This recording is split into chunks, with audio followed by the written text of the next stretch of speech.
The following is a presentation of the Radio Misfits Podcast Network. From the birthplace of modern winemaking, Sonoma, California, welcome to The Winemakers. Local experts Sam Couturi, Bart Hansen, and Brian Casey, along with host John Myers, invite you to listen in as they discuss all facets of winemaking. So sit back, pour yourself a glass, and let's hear what the guys have to say this week. That's a quiet, academic, Morgan Twain Peterson style pour. That pour said, "I'm an MW." Well, and a Monday after a Moon Mountain District weekend. Oh, man. A little bit exhausted Vinyl Sunday pour as well. Welcome to the Winemakers, everyone. Welcome to the Winemakers. So glad I don't have to hear about Moon Mountain District anymore for, 6 months.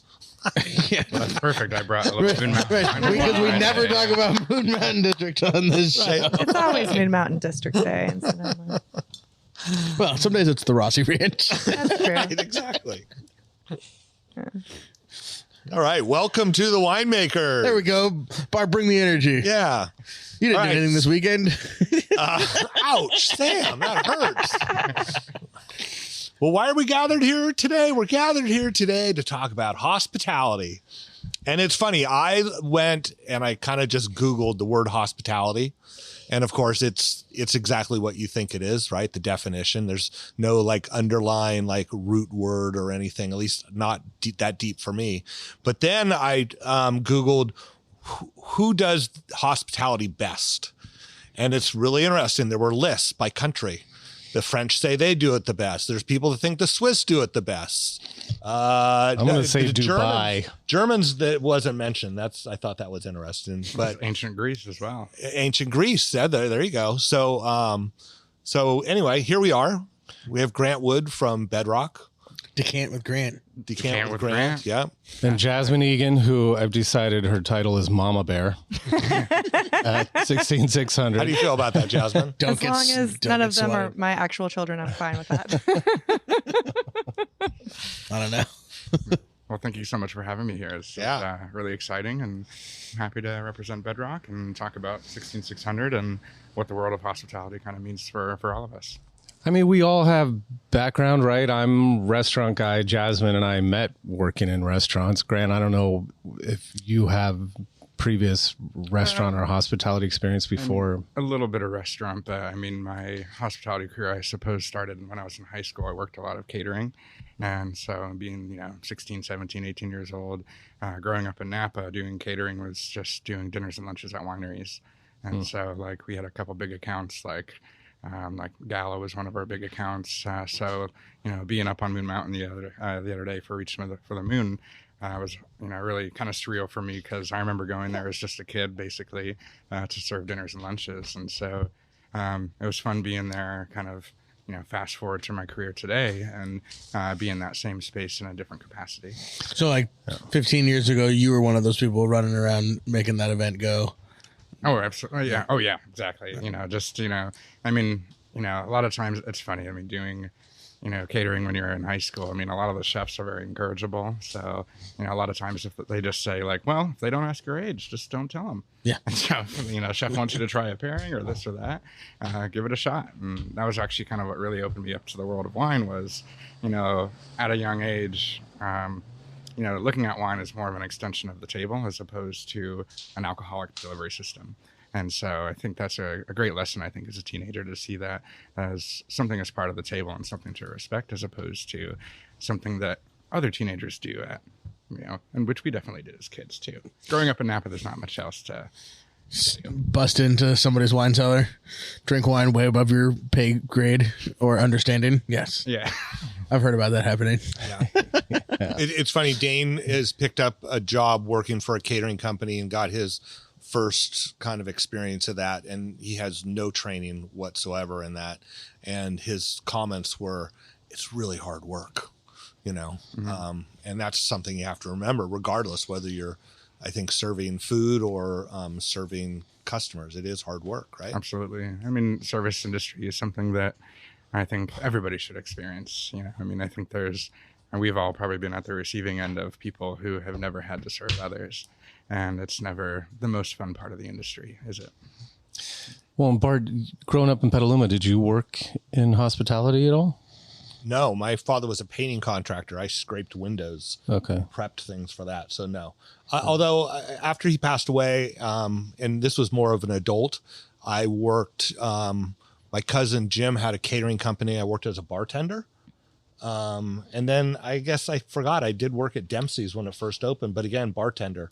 Like the first day I had to actually serve someone food because they sent the staff home because it was so quiet. I think those people are still scarred from my service. They're still waiting on their French fries. Yeah. Bartenders get treated differently, though, I feel like, than most other people working in a restaurant, because they're like your drug dealer. And your therapist. Right. Well, and also I think less is expected as far as like, whether you serve from the right or the left or how you take it away or, all those things. Just give me my drink and don't make it weak. Right. Yeah. Right. Yeah. Well, I mean, obviously we're in Sonoma, which I don't know what percentage of business here in Sonoma is tourist related. I'm sure it's got to be. Where's Mark Bodenhammer when we need him? Right. To answer that question. Yeah. It's probably, there is, other than wine and grapes, there isn't really any other industry. So there's construction, and then there's service, whether it's hotels, restaurants, tasting rooms, private chefs, caterers, all that.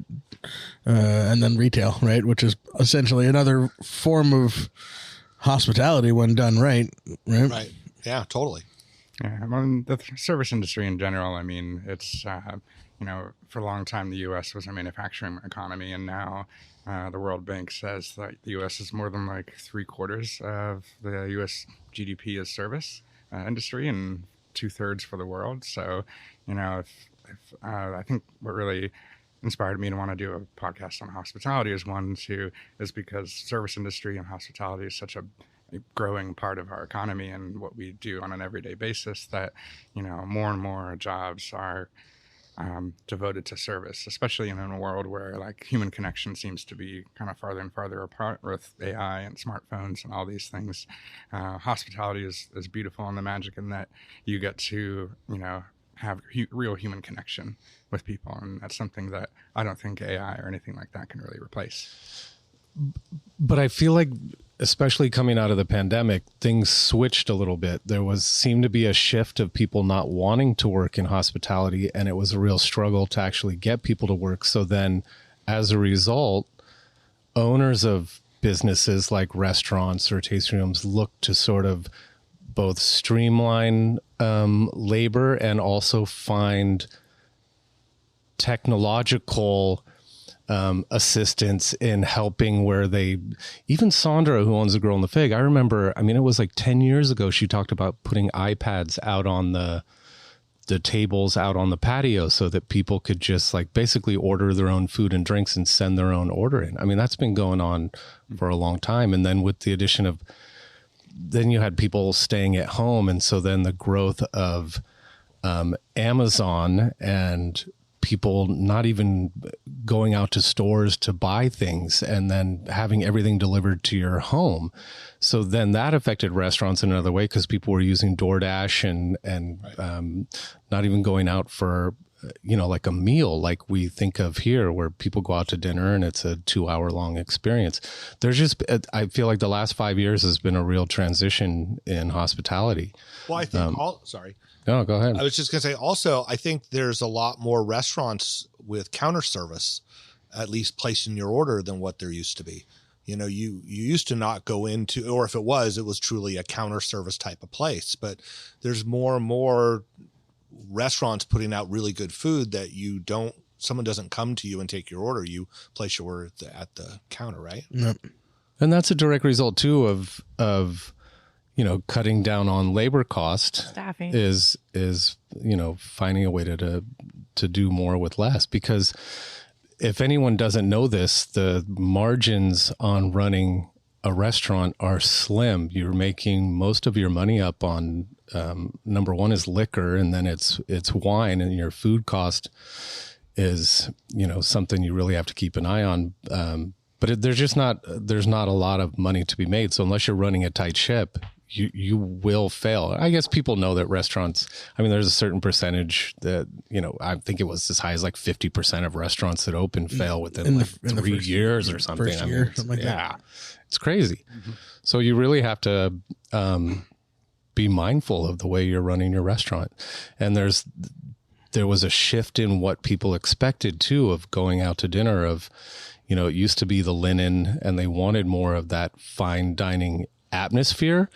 People still, I think, want the fine dining service, but they don't necessarily want a stuffy atmosphere. They're sort of looking for a more casual environment, but they still want the same level of service. So that's a balancing act for people too, to have your employees have their own personality, but then also hitting the steps of service. And it takes I think a real unique individual to be a hospitality rock star.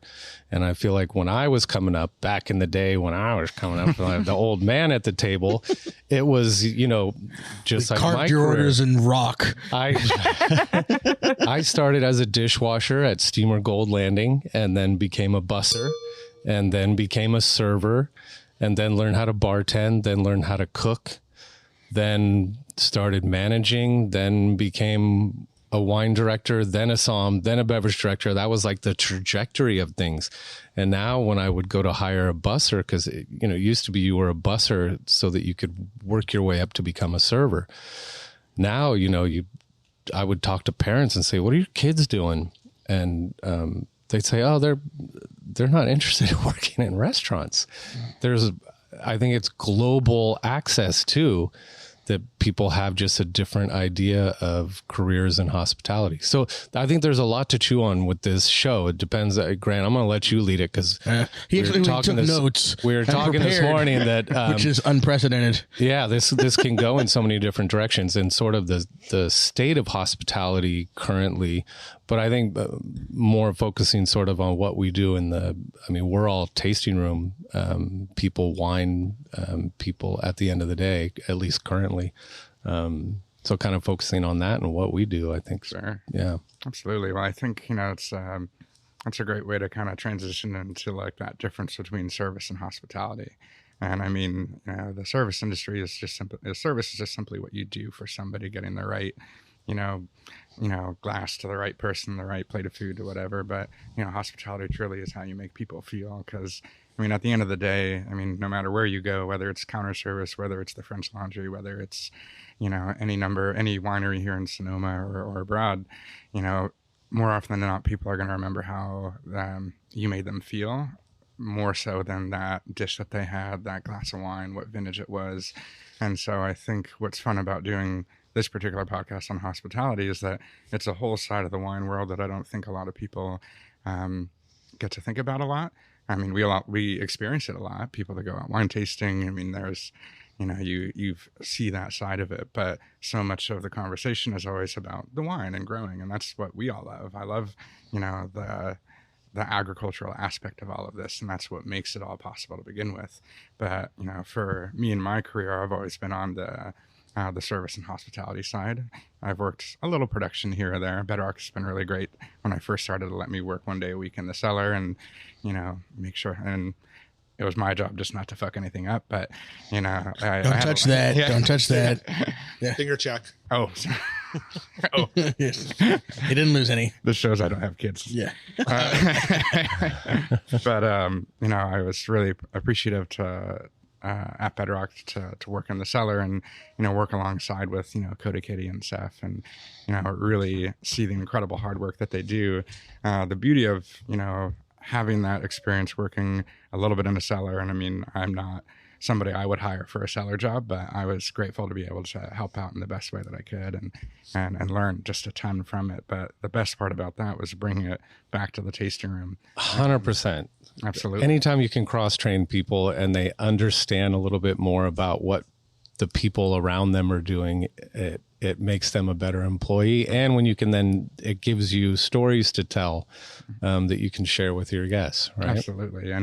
And for me too, it's such an important honor to work alongside with, the incredible team that we have at Bedrock, and who otherwise doesn't get to see, the end consumer's reaction to just how good that wine is. And I mean, they work so hard every day to make wine, to grow, to farm, to do all these things. But at the end of the day, they never get to see that person pop that bottle of wine or be served that bottle of wine in a restaurant and just see that, people's eyes roll back. It's just because of how awesome that wine is or how great that pairing is. Like, so for me, I feel it's a huge honor and responsibility to take those experiences and bring it back to the team and be like, hey, I had these people came in, they loved this wine. And, this is like the work that you're doing is so incredibly amazing and important. And I want to make sure that, the people responsible for making this wine get the credit that they deserve. Because that's what I think, a big part of my job is, for hospitality is not just to give these experiences to our guests, but also take those reactions back to the team and run with that. Well, and that's an interesting challenge, right? We have the same thing here. Basically, anybody who has a plaza tasting room, you're not, the guests aren't seeing vineyards. They're not seeing the production facility. They're not seeing those folks who are, working hard every day, making the wine, growing the wine. So to bridge that gap from our little humble tasting houses, hooker houses, whatever. So General Joseph Hooker. General, yes. General. What was George? What was General Hooker's first name? John? Joseph. John Lee? No, that's a different John. Howdy, how. But that's, and to me, that's like what differentiates service and hospitality, is that hospitality is the experience, right? The creation of the mystique is maybe the wrong word. We're supposed to demystify wine. I think that's stupid.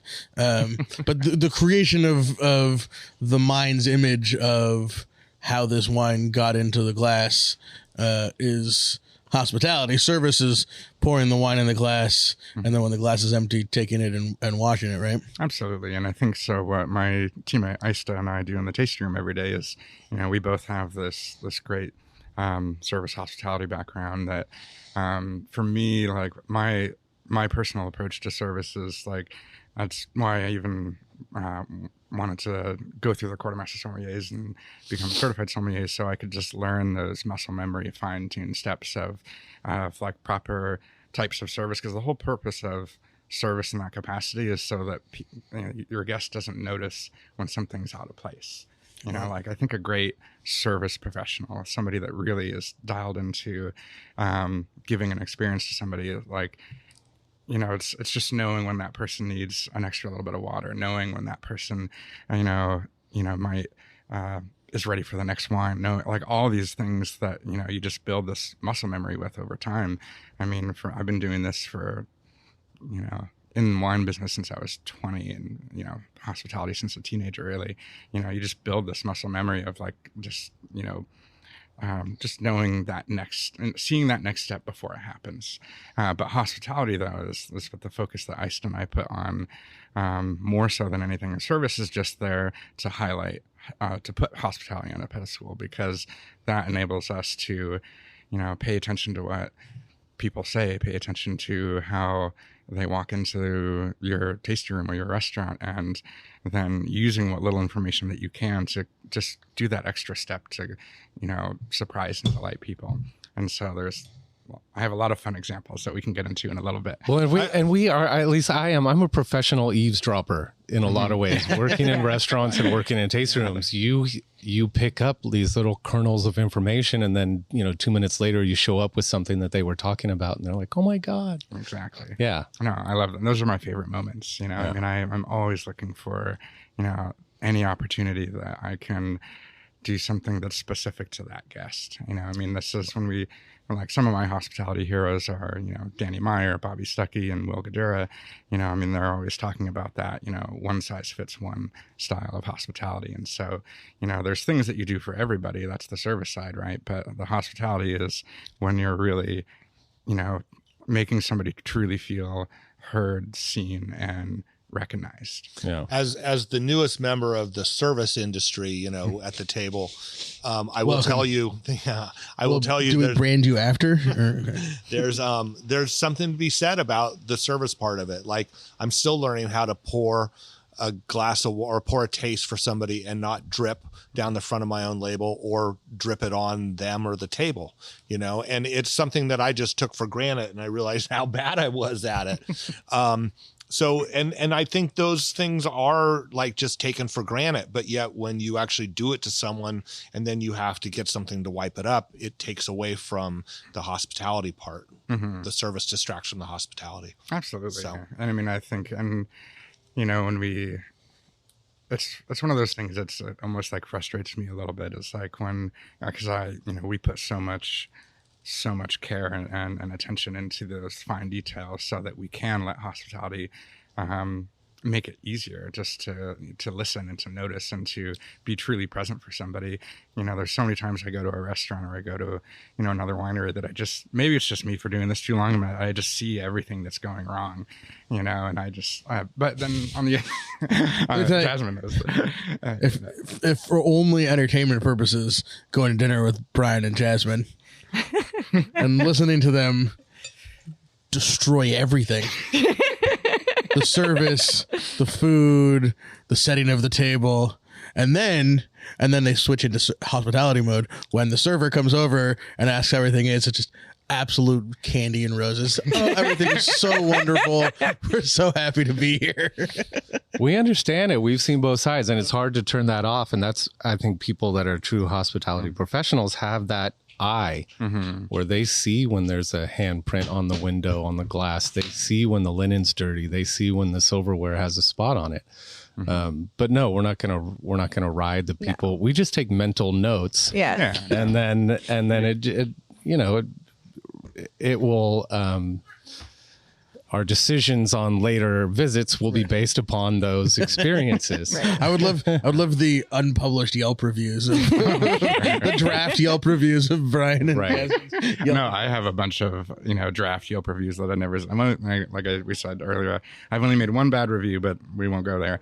But on the inverse side of like when you see something wrong, you see something, or maybe not wrong in our eyes, I suppose, you know, I mean, everybody has their style of service that's unique to them. And I mean, if that's what works for them, then great.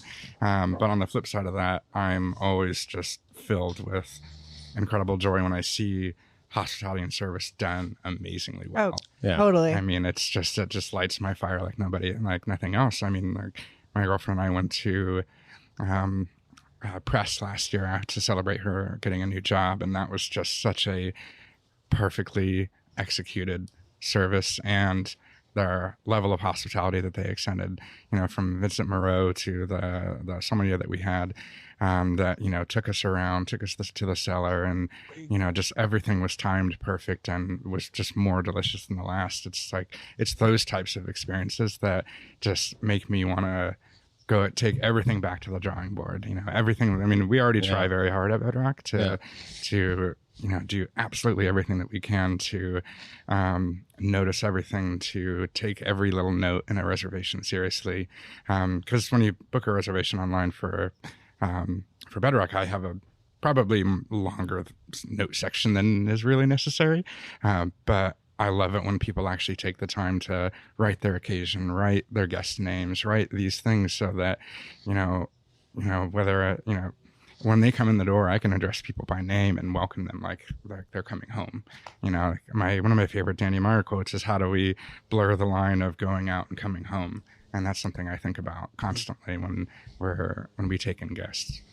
And that's where, you know, Jasmine and I take those mental notes, and the reason we're doing it is not because we're trying to be assholes to the person that's taking care of us, but then we record those things for ourselves, right? Mm-hmm. And then we are very cognizant of not making those same mistakes when we're working ourselves. So it's just constantly being aware. And then you soften after a while. You know, I don't care if someone wants to put ice cubes in their wine anymore. You know, my Cabernet and caviar. and if you want to, you know, I worked for a winery that tried that. I'm happy to say I work for a winery now that does caviar and sparkling. Yes. High-low with potato chips. right. Absolutely. Talk about, and this is a question for you guys, you hospitality professionals, balancing that sort of like pristine level of service with like authenticity and keeping it soulful. I mean, there's some piece of like going to taste at the tank, you know, with Bart, that like if the winemaker spills a couple of drops of wine, that has like kind of feels real. And you know, I think that people right now especially are looking for realness and authenticity in their experiences, no matter what they're doing, whether it's a tasting or dinner or whatever. How do you sort of like balance those two things as you approach it?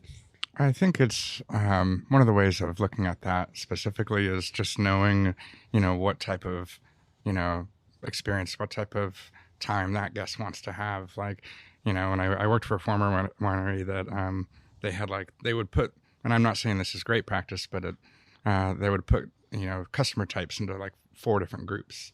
You know, so like you can tell if somebody is the foodie, the social person, the smart person that wants a deal, the important person that wants to, you know, seen and be seen, kind of a thing. And I mean, you know, so you know but there's a million other categories we could add to that. So I think like the person that wants authenticity, I'm not going to send them to the, you know, the French Laundry of tasting rooms. I'm going to send them to Bert. You know, I want to, because, you know, people are looking for different experiences, and not every experience suits every type of guest. So it's going back to the idea of one size fits one, of just knowing, you know, looking at that person as an individual and seeing how you can make that person feel more comfortable. If they feel like it's too like tight of an environment, then relax your service a bit. You know, don't care about a couple drops here or there. You know, I think it's knowing how to, it's at the end of the day, you just want people to feel comfortable and seen and try and, you know, work something in their direction that's unique to that person. And so, you know, the important person that wants to be seen, then I might tighten things up again. You know, I might, you know, name drop a little. I might, whatever. You know, what names do you drop when you drop names, Grant? Depends on the person. I mean, it does help to work for an MW in that sense. Absolutely. I think we all have an inner dialogue. At least I know I do when I'm at work, where you sort of catch yourself and you go, okay, I need to adjust a little bit. Jasmine and I are even good about if we're not feeling the vibe with someone where we think maybe they're not digging us or we're not digging them, we'll switch up. Yeah. I'll just be like, they don't love me, go for it. Or he'll be like, I am not connecting with these people, get in there. And some people want to talk a lot, and some people want you to talk a lot. And it's completely changing your style of service on the fly. Yeah. For some people just want wine in their glass and want to be left alone. Yeah. Yeah. Yeah, it really is important to read the room. You know, I mean, there are definitely times where it's time to walk away, and let people discuss the wine when you're not in the room, even if you can hear them from the other room. You know, Yeah, it came up a lot more restaurant wise. Like that was something I really prided myself on. I was able to like walk through a room and scan each table. Like they need more aioli, and like not talking to anyone, not interrupting their experience, just seeing anticipating what is needed before they even ask for it. And wine, like it's, you know, the water, the glass, the record change here. And like, just like, what's the vibe of this group? Do they want an upbeat tasting? Do they want a business meeting with conversation, or do they want to learn? Yeah. Well, I think everyone comes to different places for a different experience. And I know most of the time you hear the negative stuff. What I've heard most from people that come here and talk about going to other tasting rooms is they don't feel like the staff is either educated in the wines or that there's some that they're vested in the experience. Like you guys at Bedrock, I know Morgan's great about this. I mean, look at even the winemakers. They're working on their own projects. You're doing cross training. That gets people invested in what you're doing and becoming, a part of the business instead of just an employee. There's people that are professional hospitality people, and there's people that, servers are sort of infamous for being almost like hired guns, where like some of them want a job where they come in, you give them their section, and that's like their space for the day, and they know they can basically run that as long as they're hitting their marks. They can run that space in any way that they want to do it. And then as you become a manager, you realize, okay, there's much more involved than that. You can't just be invested in your particular piece of real estate. That there's an overall experience that needs to be met. But I think we're unique. I think Bedrock is unique, and we're unique here in that we really like where we work, and we really like the people that we work with and the people that we work for. And I think that's important. Mm-hmm. You're just saying that because I'm here? Yes. Well, I think, that's a great point to touch on too. I mean, the more you can get engaged, the more you can engage your people. If you're an owner of a winery, if you're a manager of said winery, if you're in these things, this is a beautiful moment where hospitality isn't just reserved for the guests, it's reserved for your peers as well. I mean, just knowing that, Katie's favorite cake is princess cake, knowing that Chris and Amelia's favorite cocktail is a mezcal-based last word, which I know that because there was, of course, Chris and Amelia just got married. Shout out to the newlyweds. Yeah, absolutely. We threw. Wedding. It was beautiful. I just went to the after party though. Smart. Which was probably the smart thing. I didn't make it to the after party. But we hosted their welcome reception at the Hooker House, and so one thing I wanted to do just to be a fun little surprise for Chris and Amelia was I went because I live in Napa. I scoured every liquor store for green chartreuse, which I could not find, but I was able to find yellow chartreuse. Every bartender ever, every restaurant manager ever. Exactly. It's tough out there for chartreuse right now. Yeah, exactly. But that was one thing I wanted to do, for Chris and Amelia, is something just to make them feel seen and heard. It's just like I could have done, Ice and I could have helped them out with just, smiling and setting up and pouring wine and welcoming their friends and family. But, I'm always trying to find those little extra things that I can throw in. So I batched some mezcal-based last words and brought it to Chris and Amelia. And I said, I remember this is your favorite cocktail from your first vacation together in Mexico. I wanted to have it for you guys. And then, but also even before the party, just knowing like, Chris, I know this is your, what's his first dance? I know, like, this is your first dance song, right? Do you want to hear that at all at the reception? He's like, no, absolutely not. I was like, perfect. I'm glad I asked. But I mean, having, treating, your not just your business, not just your guests, not just, what you do professionally. I mean, hospitality should encompass your entire life, with your friends and your family and your colleagues. And so. That's what we want to. The more that we can have hospitality as a base for human connection to, hear and see each other, the more I think more opportunity you have as a business to perform from all levels, from top to bottom, and something I'd like to see. I mean, I know there's plenty of other taste rooms and restaurants and businesses that that perform hospitality beautifully, and so I think this is a great time for people to invest more into it. Well, and I think you struck a chord there, Grant, with that it's not about a customer experience, it's about how you treat your friends and your guests, having the drinks ready for, and everything primed for Chris and Amelia. They're not, granted, pay you. I don't know who signed your checks. Probably not Chris. Can't imagine that Morgan lets him. But the fact that it's, your people and not people that you're trying to extract credit card numbers and mailing list signups from. And you think of like Southern hospitality, sort of like the gold standard of hospitality. It has nothing to do with, making sure customers buy lots. It's about making people feel welcome and at home and like you said, seen and heard, right? Yeah. And I mean, a gift should be a gift. And I mean, the moment you give a favor or a gift with the expectation of getting something equally in return, that's not a gift, that's a transaction. Right. A gift should be something that you do, solely and for somebody else.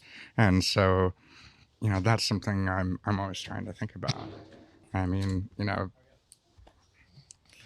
and I think there's a trust factor. Like my favorite thing, because we do have a custom wine club program at 16600, and some customers of ours are, my favorite thing that they'll ever say is like, our palate, what you like, put something together. And it's just that trust level. It's so rewarding on the other side, even to like feel like, and like I had a club member like, oh, I'm here to pick up my shipment. I'm like, did you want to swap the Syrah? I know you don't care for Syrah. And like, she's like, thank you for remembering. Like, it's just those little details and just, the customer notes, like making sure we have gluten-free items. Cause I see, Lindsay Cargis and Maggie Wood are going to be coming and, just all those little details that make it whole. And something that I really noticed waiting tables, I think it's really important to, like, when you're a waiter, it's important to dine. And when you're, working at a tasting room, it's important to go to different levels of tastings and see how they're wording things, see what's working for them, what's not,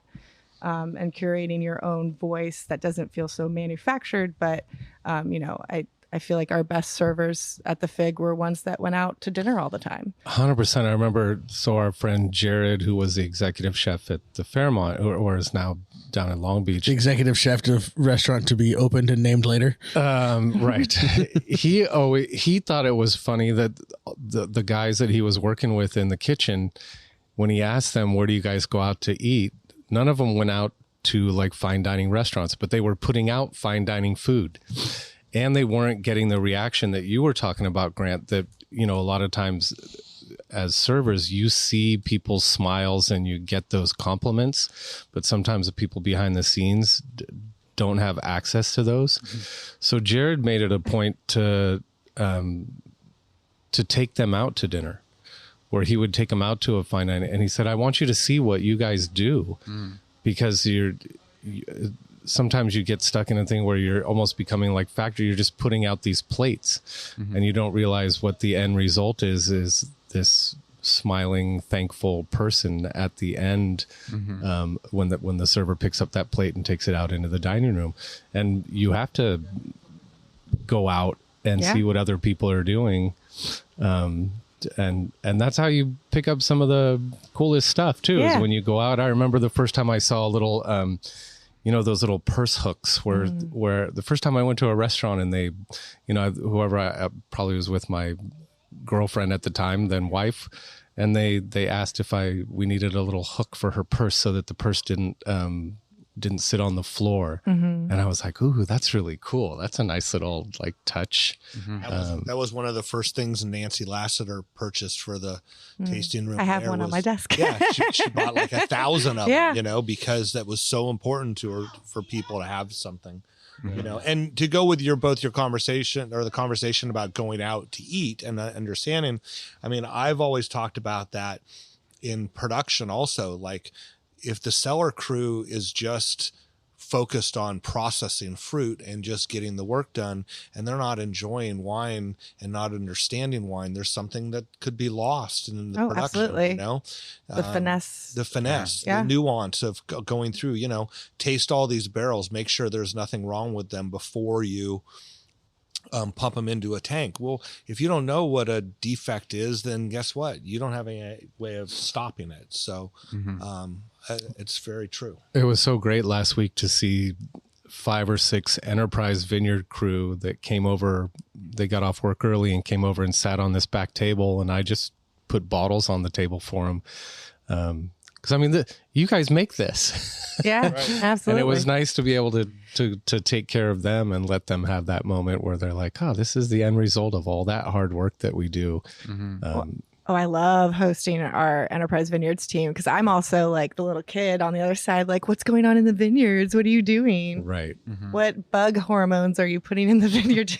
Like, it's fascinating. Yeah. And that's one of my favorite things is that we do at Bedrock is like we love hosting industry people. We love hosting, whether you're somebody in the industry that's, another tasting room that might send us guests, or you're somebody that works in cellar or production or farming in any capacity. Like those are the people I want to take care of almost more so. Like I'm always, let down when I try and book a tasting somewhere and they're like, oh, we only do industry on like X amount of days at this time. Yeah. And where it's like, I want everybody to come prioritize in. industry. I want to show you what we can do. I want to take care of you. I want to, show you that you matter and that the work that you do is incredibly important, whether you're scrubbing tanks or, selling wines to high-end restaurant accounts. Like, I want to take care of everybody. Yeah. Yeah. They, especially coming out of the pandemic, we found that, concierges weren't as valuable as they used to be, 20 years ago, 30 years ago. I mean, that used to be like the gold standard was the concierge. And whenever they came to restaurants or tasting rooms that you worked, I mean, you rolled out the red carpet. But we find more and more that it's our colleagues that work at other places that are, because everyone asks, where should we go next? They're asking the people of the places that they like to go. And I think the crux of it too is that like, everybody should be cared for with equal weight and intention. I don't care if you're the non-taster at the table, if you're the driver, I want to take care of you. It's boring to be the DD, like what can I grab a different drink? Can I make you some tea? Can I, do something special, unique just for you? Or in fact, extra care for the DDs. Absolutely. Yeah. Because, that's they're making the sacrifice, to not enjoy themselves or not drink if they don't drink or whatever, but that takes like that whole element of the risk on our end away from it. Like, bring your designated drivers. Yeah, absolutely. Bring your 17-year-olds. We'll give them soda pop while you have wine, so everybody gets home safe. I mean, a lot of people like in our industry complain when like there's folks that bring kids into their tastings, but I mean it's like childcare is expensive. I don't look at that as like this thing to be mad at. I look at it as this opportunity of like, well, how can I make this more fun for that kid? One, right. And how can I, just ease that parent's feeling when they're here? And just there was one time there was this dad who had kind of a wrangly toddler running around. He was just in to buy some wine, but I just instinctually I offered the kid, a juice box, and he's like, no sugar. I'm like, oh, here, let me give him this one that doesn't have sugar. And then he was just blown away that I even thought to have a sugar, like a sugary option and a sugar-free option. That, it maybe happens every couple times a year, but it's just having that option to, kind of, do something unexpected like that and make that dad feel that much better was really cool. Well, and to go back to the DD, they are also the one that takes care of the people at the end of the day and have to deal with them for the drive home. Right. Exactly. Yeah. Because some people can get unruly. It happens. It's been known to happen from time to time. And the third stop, fourth stop. Yeah. And even when it's like if you're doing like an industry tasting, like I would give the same service to, my boss, Morgan Twain Peterson, that I would give to any one of our workers in the field, because they both matter, equally. And they should be, celebrated as such. And so, I think that's something that's really important. And it's that village mentality of it takes a village. Well, and that's the other thing is like in this game of ours, you have no idea who's going to be the person who sits down and buys 3 cases. Oh yeah. Right. And, Absolutely. and You know, maybe it's different when you're at a fancy restaurant and everybody's dressed up. Everybody kind of like has to be dressed up, but for, you know, the tasting room, somebody comes in, you know, they don't fit any of the stereotypes of wine collector. I have a great story for that. Okay, well, drop your story because that's, I mean, that's so important to just like remove any of those pretenses, right, and just treat everybody who walks in as an MW. Yeah. Well, and even if they're not buying, they could be relaying their experience to all of their friends. Yeah, exactly. Could be buyers. Absolutely. I mean, even that's another great Danny Meyer concept is there's today dollars and tomorrow dollars, you know, and it's not always about getting the sale now, but going back to the story though, and I'm sure I have more of this, but just last week, I literally had a group of three couples from the great state of Kentucky. They were all three men were wearing matching shirts that had like this like pinup motorcycle woman on it, and it just said gas, grass, or ass. No one rides for free. And I'm like, So 1970s. I know, yeah. And on this particular day, a certain Put on the Easy Rider soundtrack. yeah, exactly. Yeah, and on this particular day, it was literally right when like a certain news article came out, and I was like, please don't check your phone. Like, I wasn't trying to like 34 counts. Yeah. But anyway, though, but like you hold that judgment at the door. You know, you kill your ego and you just say, you know, this is just another guest in front of me that I get to, you know, try and show a good time and blow their mind. And I mean, I did our like lightest whatever flight, but they just had a great time. I treated them like I'd treat anybody. And, you know, a tasting that you go into with not like a lot of expectations, but with the intention of still giving amazing care and service to, you know, they bought, you know, 2 or 3 cases of wine. And so, you know, you just can't have those judgments. You have to leave everything at the door and just be gracious to everybody. I'm sure you get this in Bedrock land because it's, you know, so much Zinfandel. My favorite thing to do is somebody who comes in and doesn't know that Zinfandel exists in red wine form, that they've only had white Zinfandel, right? They've only had, you know, a winemaking mistake that, you know, saved all the old vine vineyards in California. Different story. But to convert those people to club members as like, that's way more of an accomplishment than somebody who is a wine buyer and is filling their cellar and comes to Sonoma or Napa with the, you know, expectations of I'm going to buy 10 cases on this trip. For me, and as a testament to our level of hospitality and service, that somebody who can come in with no knowledge or you know, even wrong knowledge, as the case may be, and, you know, matching T-shirts that they all got for the trip and the whole thing, and they leave as club members and lifers and send their friends. That's you know, that's the real win of the day. Talking about tomorrow dollars more than today dollars, right? For sure. And I mean, I think like, you know, it's just about connection at the end of the day, and that's something I think you know Jasmine is an absolute star at. You know, I mean, I hear all about her. Your people, you call them, right? Yeah. You know, just like you collect these people, but it's just like that's. You know, you're building these relationships. We're going to get so many emails because of that now. Yeah. Am I one of Jasmine's people or am I one of Brian's people? If you know, you know. Exactly.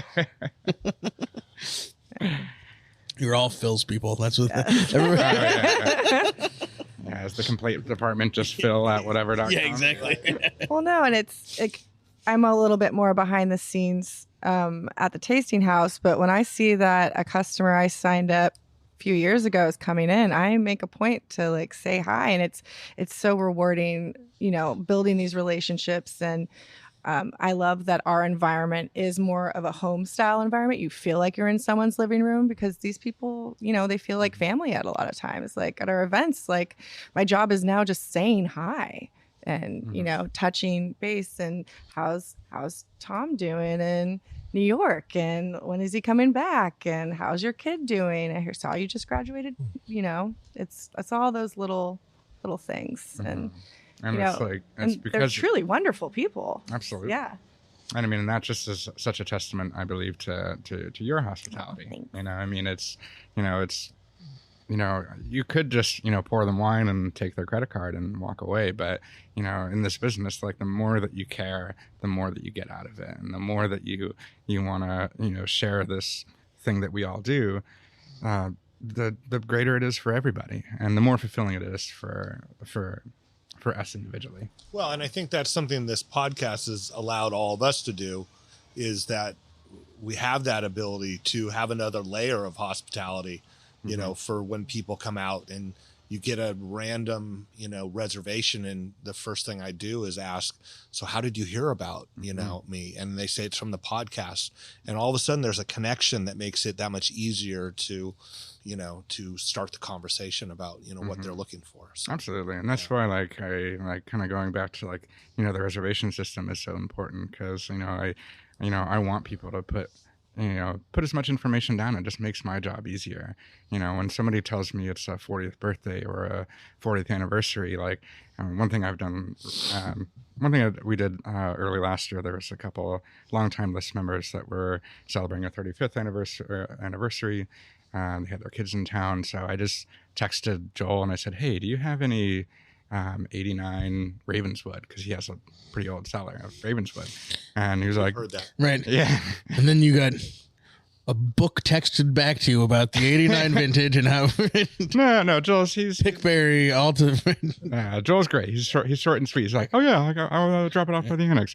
And so I was able to, when that group came in, I opened up that bottle of wine for them, and just, happy 30th anniversary from us. It just blew them all away. I mean, the level of thought is not that hard, just to think, well, what if I just did this for these people? But the impact is so profound. And so we had such a great result from that I'm trying to scale that. So I texted Joel, I was like, okay, now I need a vertical of wines going back, all these, and he's been so great. I mean, these things aren't free, but I mean, they're things that the impact is so profound that it's addictive. You want to do it again. And so just a couple of weeks ago, we had this perfect week of there was 2 40th birthdays and a 40th anniversary. So I text Joel again and I say, hey, do you have some 84s hanging around? And he's like, yeah, absolutely. So I grabbed 2 of them. I had this one couple on, I want to say Thursday, or I think it was a Thursday or Friday, but they were the last group of the day. They were celebrating the gentleman's 40th birthday. And so I brought him out, the 84, just Sonoma County, Ravenswood, Zinfandel from 60 Sonoma, 40% Mendocino, I want to say. And, I just, said, for your 40th birthday, we love birth year wines. I wanted to gift this to you. And I opened it for them and they were just speechless. I mean, it was almost eerie in a way. I was like, well, what do I say from here? They were just, they were happy. You could tell they were super happy. But the guy, I let him, I said, here you go, enjoy. I'll come back in a little bit. And when I came back, the wife, can I get a case of that? Yeah. Well, the wife, she just said, she's like, in 15... Joel at Once and Future. Yeah, exactly. Yeah, there you go. But, the wife, Sarah, she said, I've been married to this man for 15 years. I've never seen him react to anything this way. Yeah, and that's just such a heart. That's the selfish thing for me. There's people that like to receive gifts and there's people that like to give gifts, and both are equally as selfish. And for me, I that's that feeling I'm always chasing after. And so then on a day that ISTA was working on and I was off, there was a couple celebrating their 40th anniversary that we had that extra bottle because Joel gave me a few bottles. And then she was able to give that same type of experience to somebody else and blow their minds. And then it was that Tuesday I came back, and then there was, I was just chatting with another couple, another 40th birthday, but I didn't have any wines. Word had spread at this point. Town. The 84s must be holding up well. They actually were, yeah. But now I remember I was taking care of a couple, and I was bummed because I saw on the notes it was 40th birthday, and just out of nowhere, it seemed, Joel just walks in. It's like, "Hey, Grant, just dropping off some wine." And I was like, "Oh, we meet this couple. It's their 40th birthday." And he's like, "Oh, Grant, do you have that other 84?" And I was like, "I used it for another group." And he's like, "Oh, well."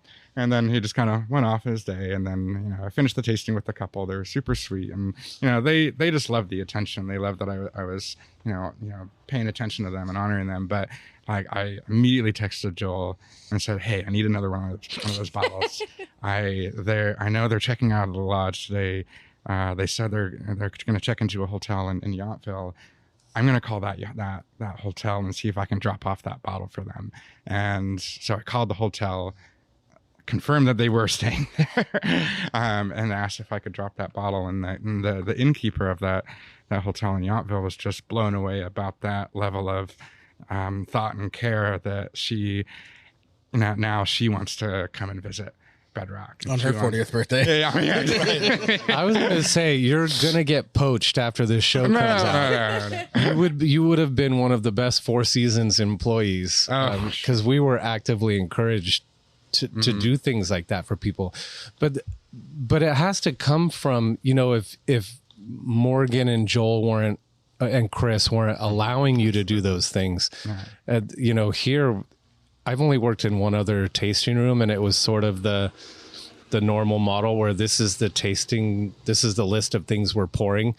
And, if you wanted to open up other things, it was kind of like, well, who are those people? Do they have money? Blah, blah, blah kind of thing. And here I love that, I don't think Sam once has said to me, "Why is this open? Why is this open?" We kind of have that free reign. It's important to have the permission to do those sorts of things. And it's important that they recognize that it's important, not just to you, but to the guests too. Absolutely. And that's why I'm so thankful for the autonomy that Morgan and Chris give Aista and I to really run with, ideas. I mean, some of my ideas are probably not great, or it's too much. Like, there's like there was we were going to take a group out to the vineyard, and I heard the guy was a motorcycle enthusiast, and I thought, what if I could rent a motorcycle? Right. And then I was like, wait, no, the liability is insane. Yeah. And I even called like a motorcycle company. Ask cash or grass. Nobody rides for free. But I mean, so like the level of autonomy that they give us to be the best people that we can is ultimately what's gonna build loyalty for them. I mean, and they don't have to worry about their hospitality program, because they just know they trust Aista and I implicitly. And I mean, of course, I'll always ask for permission on certain things here and there, but just given that autonomy to let us just fly with these ideas is makes it incredibly fun for us. I mean, just like Aista and I the other day, we had a couple that was coming in for their honeymoon, and maybe this is a little creepy, but I mean, like I just Googled the couple's names, wedding Ohio, and boom, there's their wedding website. And I could find the knot lives forever. Yeah. I could find, I found their pictures so we could greet them by name. And then, I found out their first dance song. And so I told Aista, I was like, all right, now when you give them their last wine, because we like to do like a little late harvest Gewürz and an It Sits ice cream sandwich for like special occasions for people, because it's easy. You just keep It Sits in the freezer, right? And then they would not last in the freezer around here. But I told us, just like, now when you give them their last wine, let's put on their wedding song, because it's just them, and just turn it up. And then they come walking in afterwards just like in tears, and seeing like that just like fires me and Aista up to have give those types of moments to people. It's incredibly special. Yeah, I'm starting to think you have too much time on your hands. Throttle the internet over there a little bit. I don't know what's going on over there at Bedrock. Yeah. I mean, it's fun. I mean, we love this. I mean, it's just what makes it that much more enjoyable for us. I mean, Ice and I used to work together at a previous winery. I had left that winery. I was in Yountville to work for Bedrock, and then after I left that tasting room, she was the first one to go from there. But then, so then I didn't feel bad when I took her from the next winery that she went to. I wouldn't have poached from a winery that I just came from, kind of Right. thing. But you know, like for a while it was just Jackie and I in the tasting room, and Jackie, I mean, she's such an incredible hospitalian herself. I mean, the relationships she's built with people, the fact that she's kept Morgan and Chris out of jail, I don't know how many times, and the level of thought and care that she put into the tasting room before handing the baton over to me and Ista, you know, there's something to be said about just people that love, you know, their community, and Bedrock's done a great job of building that community with people that think the same way. Well, and that's how you keep that level of authenticity that I was talking about earlier, where it's not just a service hospitality transaction. It's a real experience with real people who give a fuck about, you know, what they're doing and how they're doing it, and the wines that they get to serve in the process and sell in the process, right? Mm-hmm. Absolutely. And I mean, a lot of these sound like, you know, great and beautiful. I mean, I'm sure, you know, I mean. All right, tell us your worst hospitality experience, Grant. Bring it. Bring the dirt. Oh, no. I can't even think of it at the moment. I've blocked it out with so many good experiences. And alcohol. Yeah, exactly. Do you feel like when people come to Sonoma that their expectations are a little bit lower than if they're going over to the other valley? Well, it's funny you say that, actually, because I you know, for someone who grew up in Napa, I've worked for Napa Winery since I was. What high school did you go to? I went to Vintage High. Okay. Yeah. And but my Even parents. the high school's named Vintage. Yeah, we were and we were the Crushers. Go figure. Oh my God, only in wine country, right? I mean, and like when I grew up, like, and I was in Boy Scouts, like we would have like overnight like sleepovers at like one of the Scoutmasters like wine cave, you know, like. Daddy, you know. I got my malolactic fermentation badge. Exactly, right? I mean, one of my Working on rack and return next. yeah, I went to Mount George Elementary School, and one of our field trips as a kid is we went to Cake Bread for a day because they had a chef that taught us how to make pizzas. Like, that's what, if anybody out there wants an idea of what it's like to grow up in wine country, it's Napa. In Napa, yeah, it's definitely a lot like that for sure. But Wait, so do you think that when they're over here in Sonoma, people are a little bit more relaxed and and maybe are a little more appreciative when they're pleasantly surprised by the level of service here? So when I totally went off on a rail there, but going back to where I was, when I first started at Bedrock, you know, first time coming from, you know, the Napa side of the wine industry to Sonoma, like literally the first 6 months, every guest I would get would just be like, they'd just start talking shit about Napa. It's just like the first thing they do. They're just like, "Oh, hello, you look like somebody I can talk shit about." Anyway, but they just like go on for like, you know, half hour.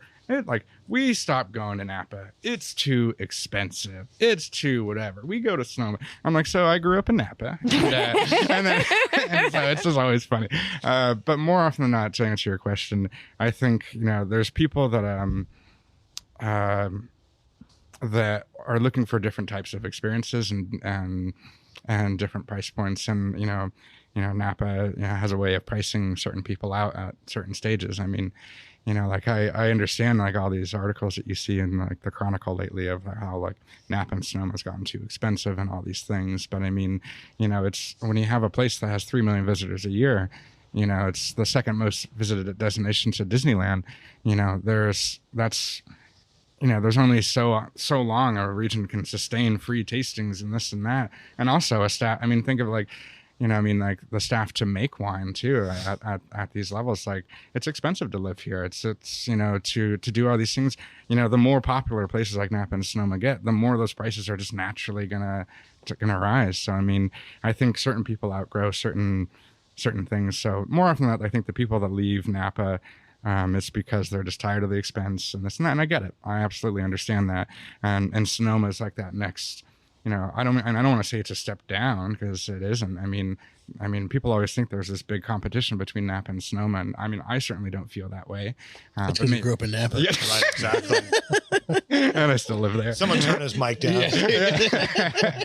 But I mean, the reality is that, you know, there's things that, you know, it's hard to compare any region. You know, I mean, if you're going to compare regions by price, then that's an easy debate. You know, Napa's more expensive. Sonoma's a little bit less expensive. Yeah. If you're worried about price, go to Lodi. Lodi is, you know, an incredible place to visit. I mean, there's real people there making real wine, and it's a lot less expensive. So if you're worried about a particular price point, then seek out these other areas. But, you know, maybe that's just my overly diplomatic response. Yeah, but I mean, yeah. Well, there's a price and expectations continuum or something, right? Where if you're in Napa and you're paying those prices, whether those prices, you know, are difficult for you to swallow or not, there's an expectation that comes with $150 tasting experience that's not being waived with purchase. There's where, you know, you're here and it's $45 or whatever, and maybe you buy a couple bottles and it goes away. That just sort of removes this layer of expectation intensity. Sure. That everybody can kind of relax into the experience a little bit more, right? Yeah, and I think the current state of things, I mean, people do get, you know, a better value for your dollar here in Sonoma. And I mean, one thing that's so important for Bedrock is to over deliver on price. You know, we could probably charge a lot more for these wines. I mean, the level of you know, time, energy, and money that goes into farming and saving old vineyards and all these things, like, you know, we could probably charge a lot more. But, you know, I think with Morgan's philosophy, that's how we save these old vineyards is, you know, is putting them out there at a price that's more accessible to a larger audience. And that, at the end of the day, is what wine should be, right? I mean, you know, if we're ever going to reach a type of wine drinking culture like you have in Europe, where it's just part of the table, you know, we can't price out these younger generations. We can't, you know, I mean, I'm in the millennial class, and there's the Gen Zs, and I don't know what's after Gen Z, but, you know, how are you going to promote a drinking culture, or like a responsible wine drinking culture, I should say, if you price people out? And so that's one thing I love about Bedrock, is that I can share it with people and not make people feel like, you know, they've been given this blessing from above that costs $1 million. I don't know, you know what I mean? Yeah, I think we're very lucky to work in the wine industry, so we have access to wine. But I think a lot of people that are, you know, people your guys' age or younger, you know, maybe that's not the case, that they don't have disposable income that they can spend $50, $80 on a bottle of wine just to drink on a Tuesday. Yeah. Right. I mean, like, if anything, we're shifting into a generation of renters. You know, a lot of people don't own things today. So like the idea of buying a case and putting it in your cellar, like, who has a cellar? Right. You know, if you're a younger person. Yeah, kind of a thing. So then it even seems like even more important the experience that they have while they're there, because maybe they're not going to take a part of the winery home with them and open up those bottles later. But they'll always have those memories of you bringing out the anniversary bottle from Joel's car. Absolutely. I mean, maybe this is just me like starting to show my age, but anytime I like. So, I mean, I'm not that old to begin with, but I mean, you're the youngest person at this table. According to you. There's gray in the beard, though. That's just from that comes from working for Morgan, I guess.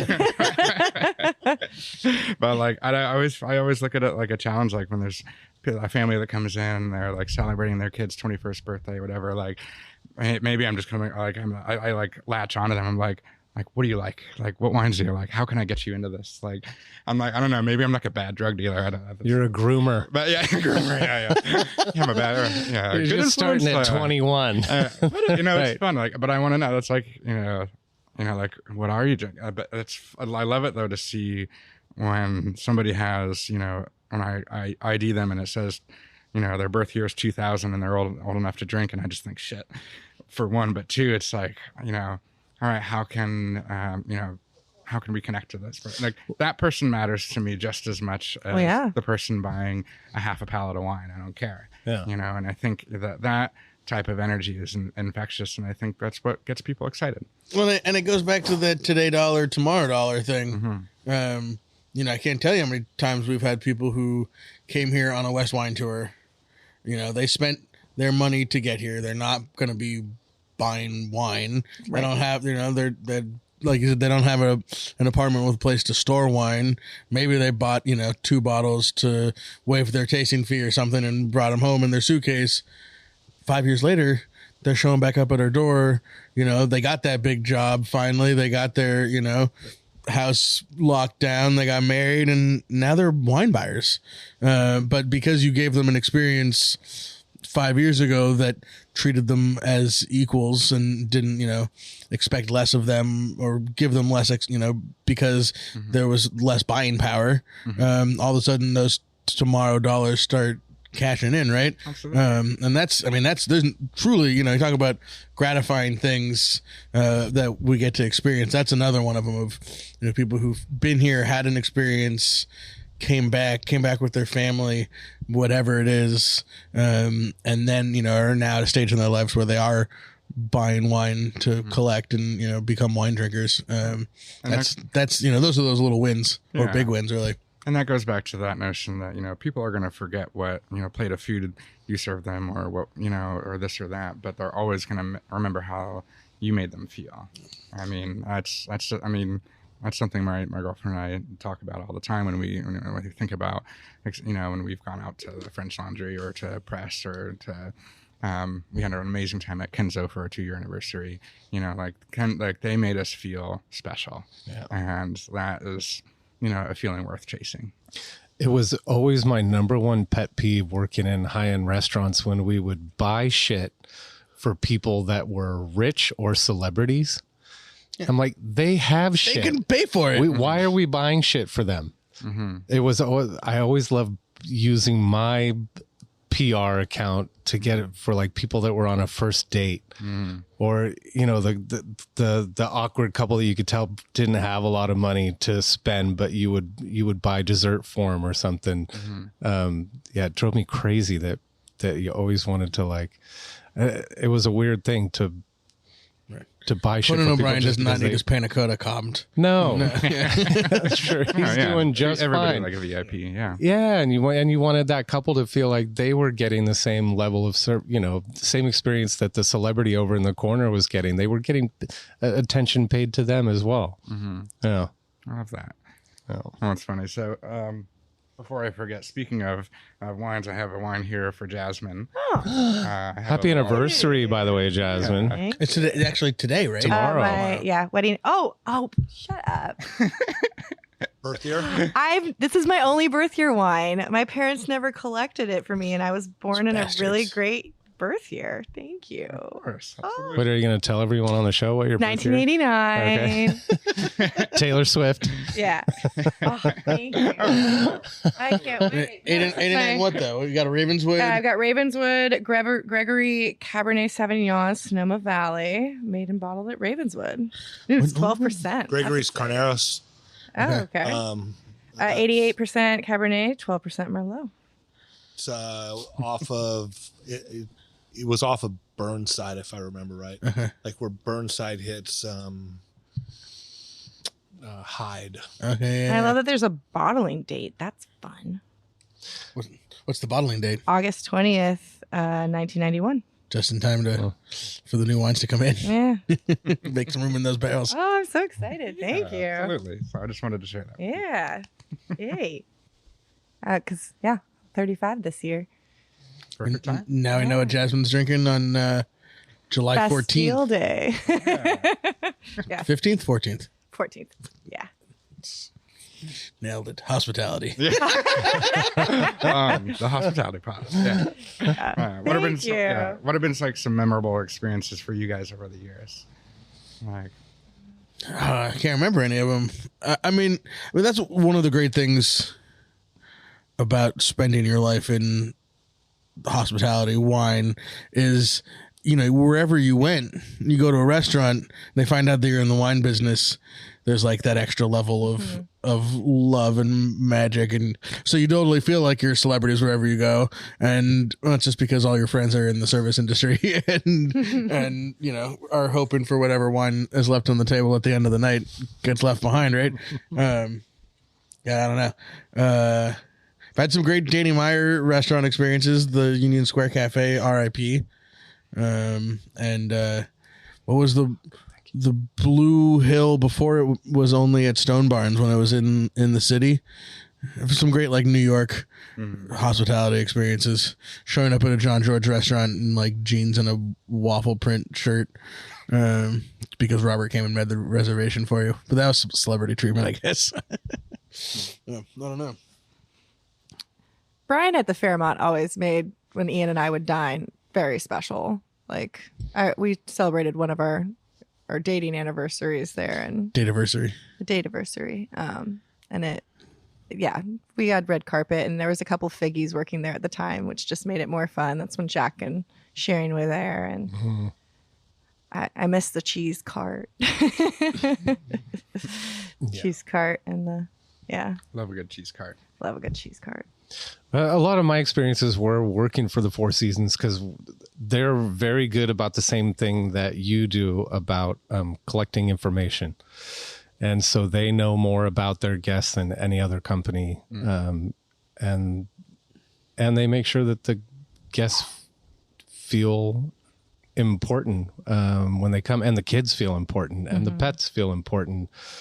So what happens when you're in the industry and you're working for a company like that is then when you have your free time and you're using up your room nights at another property, you sort of want to live vicariously through the people that you have taken care of. And so, next thing you know, your Oysters Rockefeller are showing up at your table, and it's not on the menu, but someone heard that you liked Oysters Rockefeller, and so it was always fun to sort of be on the other side of it too. Okay. And then it sort of fed you to create those same experiences for other people, because you understood what it was like to have those little treats. Like that moment in The Bear where they hear that they didn't get to go to this Chicago pizza place, and they just run out and make it there, like grab that pizza. We did shit like that. So cool. All the time. Yeah. It was insane.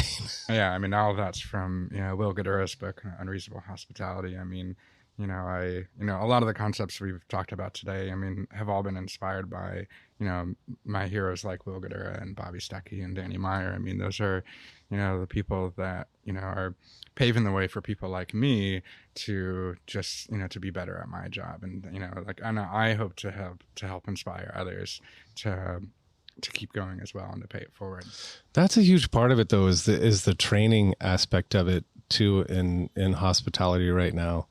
Is, I feel like that used to be a big part of hospitality was education and training, the pandemic just sort of pumped the brakes on a lot of things, but I felt like coming out of it everyone didn't have as much time as they had, and they didn't want to invest as much as they did before.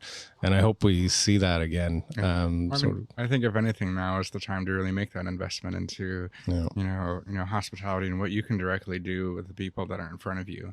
I mean, despite what markets are doing, or if they're going up or down, the one thing that you can control is like who's in front of you. Yeah. And I mean, it's a gift that we have, that people are even here to visit us, and, we should treat it as such. Yeah. Any I guess I've been a best man in a stranger's wedding. I'm about to participate in a proposal for some for some club members. Right. Those are hospitality moments, right? The signing somebody's wedding documentation. I Robert Nelson, I know now. He was a club member for a long time. I think they just dropped out of the club recently. But I didn't know him or his wife until that morning. That was a good one. That was fun. Most terrifying moments ever working in restaurants is when the groom would come in earlier in the day and say that he was going to propose. And they always had some elaborate way that they were going to do it. And the anxiety that you felt the entire dinner 100% of like, shit, I hope this is going well, and I hope everything's staying on course. Did you ever witness a no?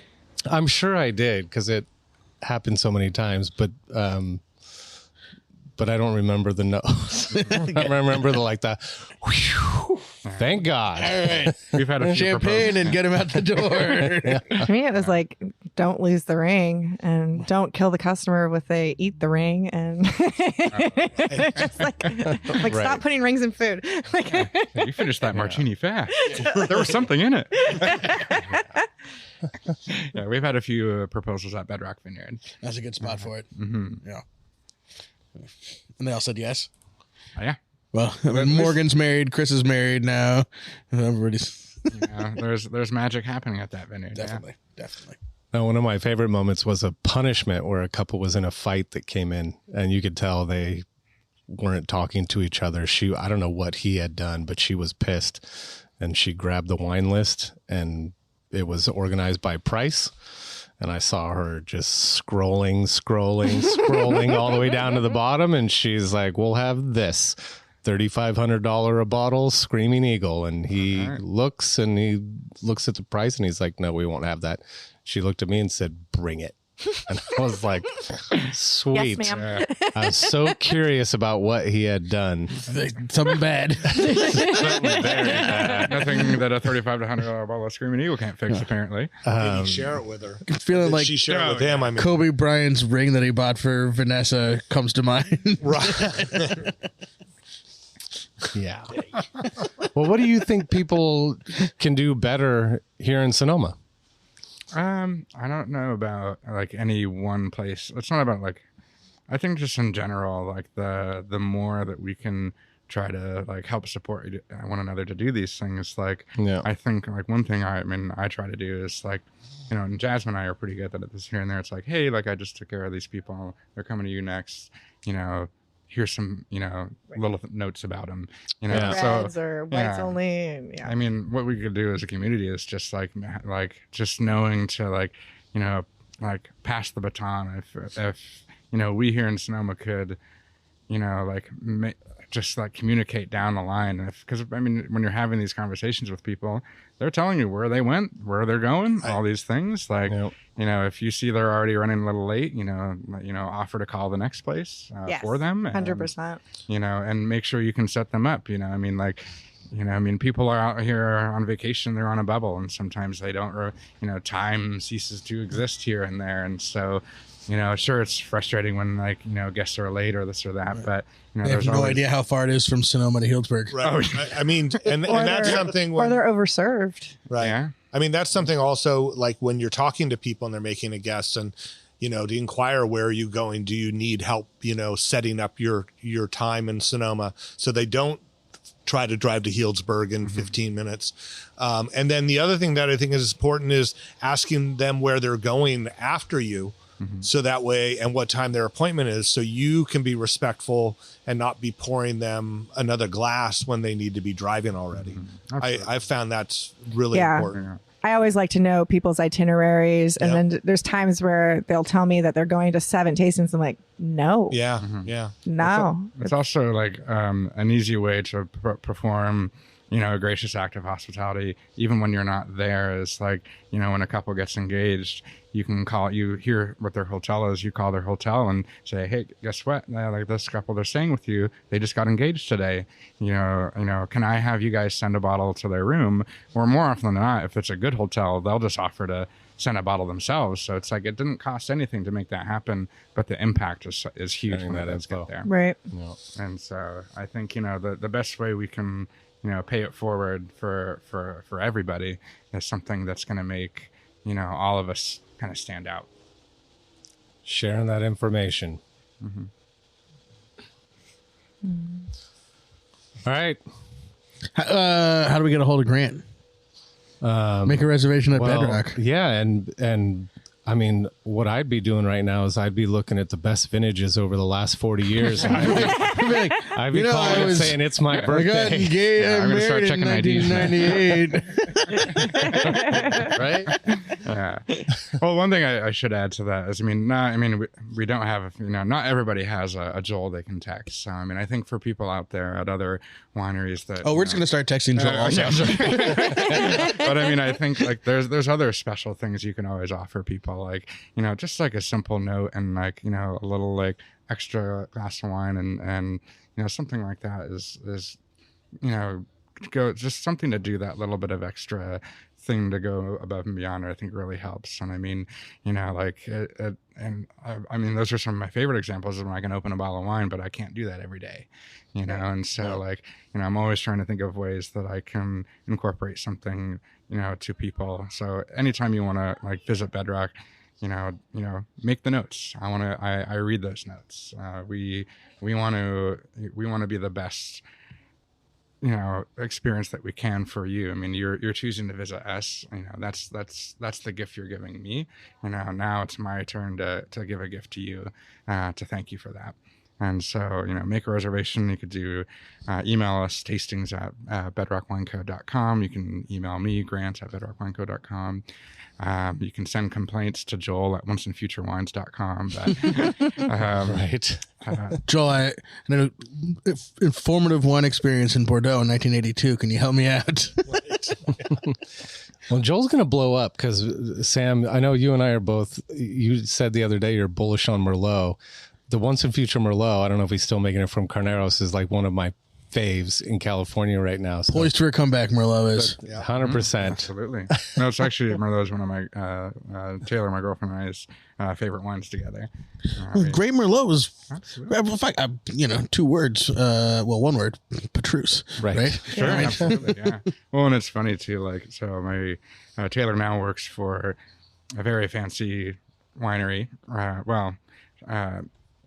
She's got the big girl marketing job, and she got me into the Taste of Oakville event a couple months ago. So I was actually able to taste like Screaming Eagle and Harlan and all that, which honestly, like Screaming Eagle for the price, like it's pretty good. Like, but we both liked the Flight better, which was more Merlot dominant. Right. And we thought that one, and it was just like, it's like, go figure, we love Merlot. So. Yeah. Well, and I think what I would say for people that are coming to come visit, because I'm always amazed, because we ask people, how did you hear about us? I'm always amazed that so many people are just literally sitting down at their computer and Googling wineries in Sonoma and then looking at reviews. And that's a lot of times that's the only thing that they're going off of. I would say, email Jasmine at winery16600.com or email Grant at Bedrock and say, hey, you know what? We're coming to Sonoma. We're looking for suggestions. Or just listen to this podcast, or call Bart at the tank at 707-529-5856. Yeah. I mean, I love doing itineraries and creating So do I. perfect experiences and getting to know your customer. Like, I'm not going to send big cab lovers to Pinot Chardonnay land. Like, it's not, you got it. There's a little bit of nuance there. Yeah. Let us be your concierge. Yeah, if you're wanting to know best Chardonnay producers, probably best not to contact me. Yeah, I can help you with that. Chablis? Kistler. Oh boy. Sorry, Patrick Capiello. Yeah, exactly. Sometimes I drink wine that's not from California. Right, exactly. All right, guys. Speaking of which, have you guys entered wine for the next Judgment of Paris that Patrick is putting on? He just Do you know extended the anything about deadline. this? Yeah. Yeah. Okay. Did we enter one? We haven't. Yeah, I was going to say, I haven't seen that email. It's not an email. You have to follow him on Instagram. Yeah. Um, It's interesting that he extended it, because maybe he hadn't gotten enough wine. I mean, I find that hard to believe. Yeah. Yeah, we should send something. He was just waiting for us to send a Well, bottle. yeah, right, exactly. It's Chard Cab, Chenin Blanc, or Syrah. Those are the 4 choices. 19 Do you make Chenin Blanc? There was a tasting in 1976. I've never heard of it. Yeah, it's where Says, Sonoma grapes made by Napa wineries won the competition. Right, exactly. That's Bachagalupi, And never talked about it. Yeah. Cool. Yeah. Well, thank you. Yeah. How do you make a reservation at the Joseph Hooker house? You can go to bedrockwineco.com. You can go to the tastings page, and there's a couple different experiences you can book. You can give us a call, 707-343-1775, 1478 extension 1. Because people can, is it an either or with Under the Wire or Bedrock, or is there some way to do sort of a combination? As listed on the website, it's either or, but we do offer just like a sparkling only tasting. So $50 tasting for 3 different single vineyard sparkling wines. And then we also have caviar a la carte that you could order. There is like a whole trio experience where it's kind of the whole trio of 3 different caviar, grab bag of chips, creme fraiche, and 3 glasses of sparkling wine. Chris shows up and does a dance. Yeah, exactly. Or takes the caviar. I don't know. But and that's super fun. But we also offer that we have a culinary menu in the tasting room that we have cheese and charcuterie that Iced and I make, and I think we love cheese and charcuterie, and I mean, like I think we build one of the best boards, and we do it by hand. Cheese and charcuterie board off. Oh, Ooh, a little competition. Let's do it. So you can do the best cheese board. The winner will be all of us. We will be right. full, The winner will be the judges. But all of that's available to order a la carte as well in the tasting room. Tasting, it's just a $45 tasting, waived with a 2-bottle purchase. But the average bottle cost for Bedrock is around $45-$50. So it's a pretty easy tasting experience. Yep. And shoot us an email, share notes. I'm happy to oblige when we can. There you go. Cool. Yeah, absolutely. Yeah, Tell Grant your birth year. All right. Anything else, guys? No, thank you so much for having me. This has been lovely. Happy 4th of July. When is the show even fucking coming out? I don't know. Maybe around then. Yeah, we got a couple more. We got a couple in the bag, right? Happy solstice. Right? Happy solstice. That would be an important one. To fill out. Maybe you're already been to or planning on coming to our June 23rd. And Sam, are you in Aspen right now? I think so. Either that or I'm in the Sphere. And if you if you survive the Sphere, I survived the Sphere Yeah. and Aspen. It's like 16600, all these like hoity-toity wine auctions and Well, Aspen. we're so hoity-toity around here, Cow, obviously. like, what's going on here? It's about high-low experiences, Bart. We get high and then bring them down.